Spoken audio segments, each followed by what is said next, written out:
What up guys, it's Max from Maxwell Zoo. Today we're going to be talking about snake caging and how to house a snake and some of the things that I've done, some of the things that have worked, some of the things that haven't worked, and basically everything you're going to need to know to get a little cage going for your new snake.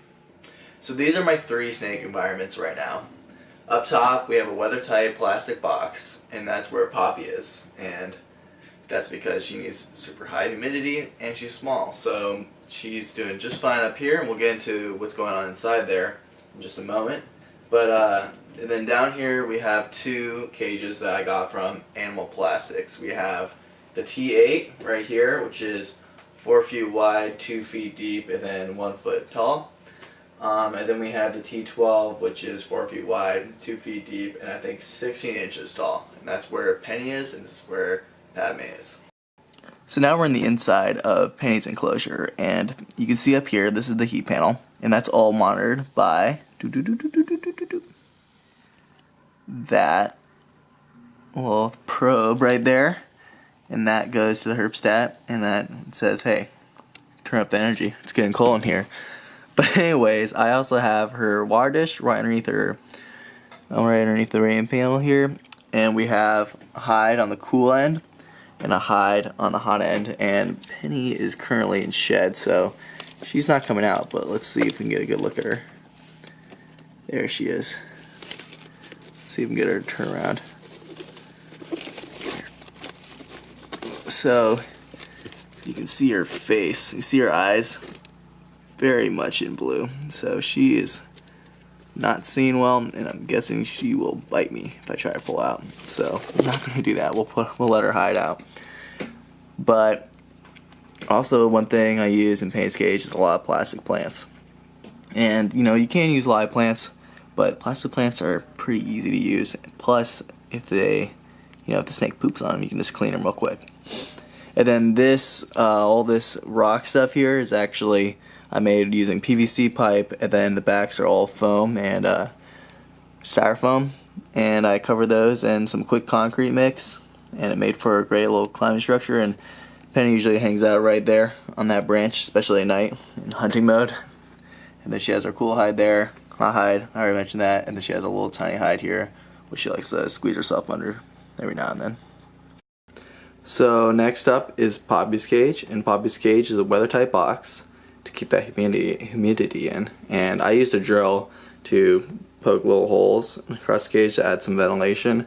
And you can also use a welding tool, and that'll help you avoid like the little spin-offs that you get from drill bits here. But if we take a look inside, so I actually keep this tank bioactive, so that means I use live plants, and I also have little bugs called springtails, which you can see in the edge of the water dish there. But it's a really moist environment, so keeping it humid is the goal, and the springtails will help combat any moss or poop that Poppy leaves out, and it ends up being a really nice, easy, low maintenance cage.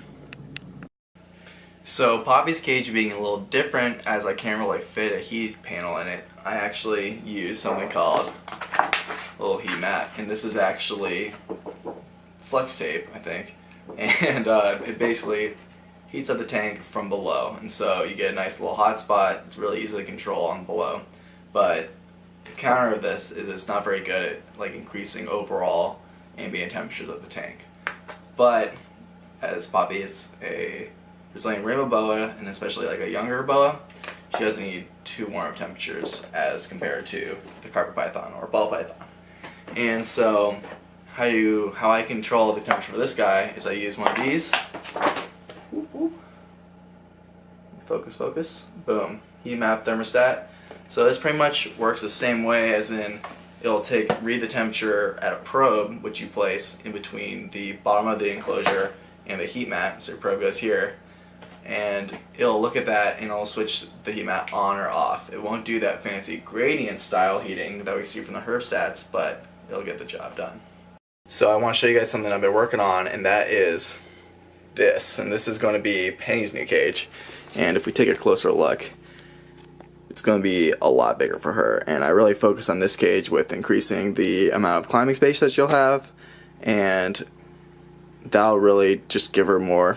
As a semi-arboreal snake, she'll have a lot more fun with that. But as you can see, we have these branches in here, and these branches are all actually removable, so that way when she's perched up there, it'll make getting her out of the cage way easier than it is right now, because it is not easy at all.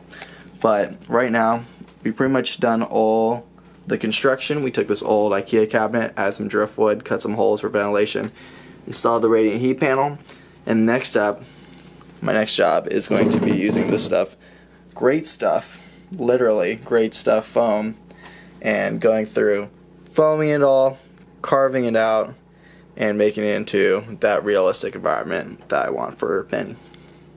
So those are my snake enclosures, and as you can see, these plastic ones, you know, they're a bit pricey, but if you really want to get going, you can use this build that I made for Poppy, and like that plastic container, probably like 10 bucks.